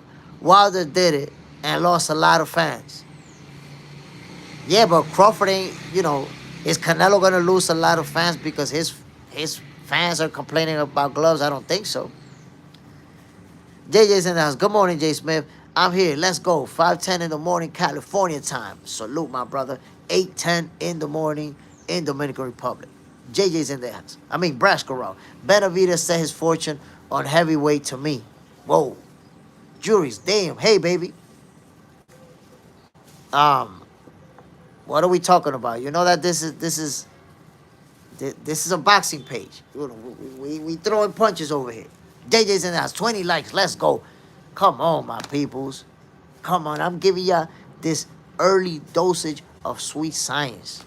And y'all won't even double tap that screen. It's this easy. You just go like that, look. And that's a like. You won't double tap the screen, God. What I gotta do? I'm over here letting you know, making it official that Terence Crawford is the face of boxing. So you can go ahead, jump in the train. Let's go. Let's make sure everybody understands this. Or you can stay behind and hate. You could stay behind talking about, I wish Terence Crawford got a payday. And I wish Terence Crawford was okay. Then shut your goofy ass up and enjoy this early dosage of sweet science. Tarzan Rose. Canelo said Bud was just better than him. Didn't have no excuses. Just double tap. Round of Morris, appreciate it. So look, I give credit to Canelo Alvarez because he took a loss like a real champion is supposed to take. No excuses, no explanations. Just he was better than me. I could see what he was doing and I just couldn't. My body couldn't respond because you don't have the right speed to react to what he was doing. That's why I tell people Canelo and Bud, they could fight each other 10 times and we're going to see the same results 10 times. It's going to play out the same way. And I'm going to remind you when I felt like Canelo knew, yeah, this guy's going to beat me. Because you saw at times, you saw his face getting frustrated during that fight. But there was a moment, remember when he threw that right hand and tried to back away from it, from Crawford's counter, and he still got hit, boom, and he looked back? That's when he knew. because he realized the difference in speed. Like, damn, I punch at this guy, and he's so fast that he's able to step back and still catch me with a hard shot. And from that point on, you saw the frustration. You saw what was going on. Ronald Morris, Canelo has always been classy and straight up guy. That's true. That's true. You know, I like the way that he handled that loss. Stood there and said, yo, he was about to fight that night. And that's it. No excuses, no nothing. And it's crazy because Canelo fans didn't take the loss with that grace. Canelo fans already looking for excuses and already saying why Crawford won and what Crawford should do next. Canelo gave him credit. Canelo said, yeah, this guy beat me. For whatever reason, man, Crawford fans, Canelo fans just can't do it. They can't find themselves giving credit. JJ said that last night, Ellie said he was sorry to Crawford and wanted to move forward and talking bad about him. Oh, whoa. Did he say that to Crawford or posted a video saying that? Braskarov. By then, Bud was playing. Curve Rod. If only Canelo fans had dignity in losing like Canelo, man. No dignity whatsoever, man. Ernest Morales.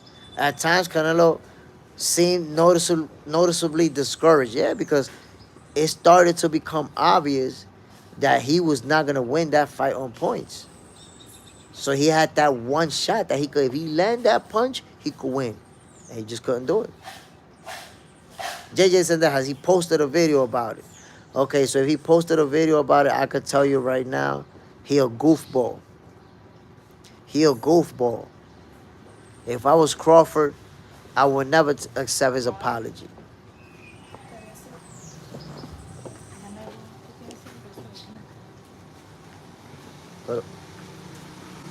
Pero ya dinero. Hold on, my people. Si se fue la luz, apaga la manito. Hey, Ryan. Hold on, my people.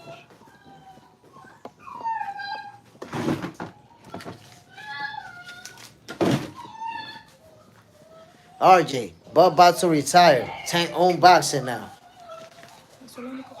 No, I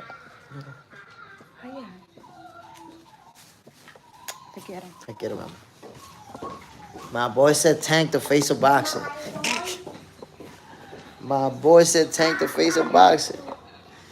I'm sorry, bro, but Tank is fighting an exhibition fight. The face of boxing right now is Terence Bud Crawford. You gotta learn how to accept it, man. You gotta accept reality. You cannot live in an alternate reality where you decide who the face.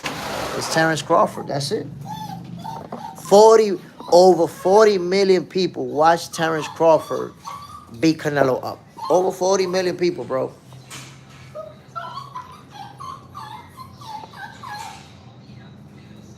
RJ, Shakur got to worry about Tio's power. I mean, listen, you're the only one worrying.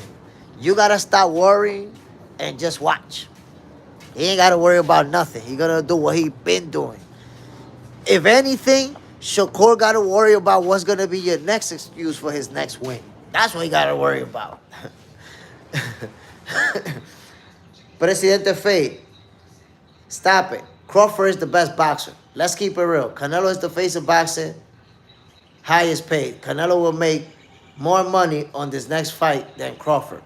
No, Crawford is the face of boxing already. That's it. That's it. You have to accept it, brother. Things change. At one point, it was Oscar De La Hoya, the face of boxing. But Floyd Mayweather took that from him when he beat his ass. Whether you accept it or not, Terence Crawford is the face of boxing.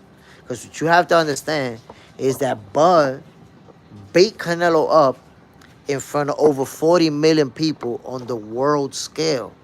It's on Netflix.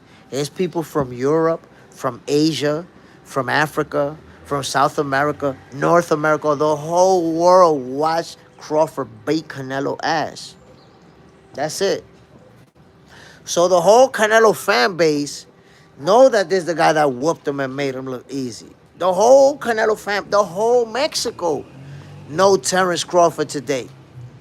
The whole Mexico, the whole South America, Guadalajara, Guatemala, all of them countries know Terence Crawford, bro. He the face of boxing. That's it. He own it. It's a wrap. German Borodkin. What's up? What's the deal, family? Bam. People of Belarus. What's the deal? Real Morris, Crawford. Look, people are having a hard time digesting the fact that Terence Crawford is now the face of boxing. It is what it is, man. You got to deal with it. You got to deal with it. JJ's in the house. Shakur's biggest worry is what color shorts he's going to wear that night. You see, that's something that he has to. No, and he might be concerned about what type of, what are the shoes that Reebok is gonna make for him. Making sure that they go right with the outfit. That might be a concern. But what he gonna do inside the ring, man, he ain't worried about that. Ronald Morris. To the victor goes the spoils, and the spoils goes to Crawford. That's it, bro. We're going to be seeing a lot of things happening in Crawford's life because he's now the face of boxing. We're going to see him. I'm telling you, we're going to see him whether it's movies, shows, commercials, endorsements. We're going to see Crawford in all type of stuff, which is also an indicator that he's the face of boxing. But, my peoples, I want to say salute to everybody who tuned in to this episode of Boxing for Breakfast. Y'all already know what it is. I'm Jay Smith. I want to give a shout out to everybody who tuned in this morning. Tarzan Ropes, Ronald Morris, JJ Zendejas, and everybody else who showed up, man. You guys make Boxing for Breakfast what it is. Tomorrow, we're going to be talking, man. Let me not tell you yet. Later on today, I'm going to be posting some videos. But my peoples, do not miss the shorts. I'm posting a lot of short videos. I'm posting a lot of long videos too. Don't miss out on that. I'm giving you guys this healthy dosage of sweet science. Before I get out of here, the last word of the day, the words of Jay Stradamus. My peoples, this week just started. It's Monday today. Beautiful day. And I just want to tell you, always remember, if you're not trying to make nothing happen, ain't nothing gonna happen for you. A lot of people sitting around thinking that some miracle is just gonna happen and something great is gonna happen in their life. That shit is not gonna happen. Ain't nobody coming to save your ass. Ain't nothing special gonna happen in your life. If you want something big to happen for you, you gotta chase that shit. You gotta go get it. So, the words of the day of Jay Stradamus is that right there. Go get it, my peoples. Simple as that. Presidente Fate. Oh, no, my bad. Oh, the comments, I gotta scroll down. Underrated Will, true facts. Salute, my brother. Ronald Morris, salute to you. Like your commentary. Appreciate it, man. Y'all gonna see some serious commentary coming up. Have a good day, everyone, my peoples. Again, I want to say thank you to everybody who tuned in.